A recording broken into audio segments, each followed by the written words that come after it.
To replace an outer crisper drawer support bracket in this KitchenAid refrigerator, you will need a small flathead screwdriver.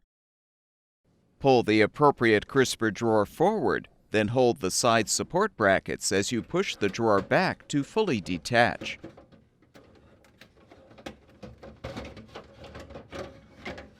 Depress the retaining tab and slide the entire slide rail assembly out.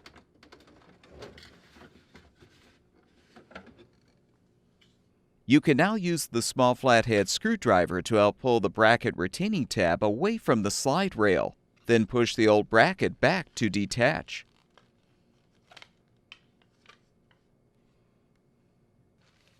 To install the new crisper drawer support bracket, align the holes in the bracket with the hooks on the slide rail, then pull the bracket forward to lock it into place.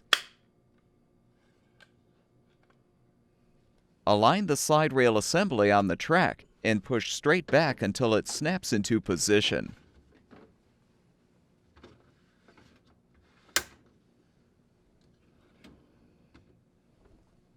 To reinstall the drawer, confirm both slide rails are pulled out, then insert the support bracket tabs into the slots in the side channels of the drawer and push the drawer in.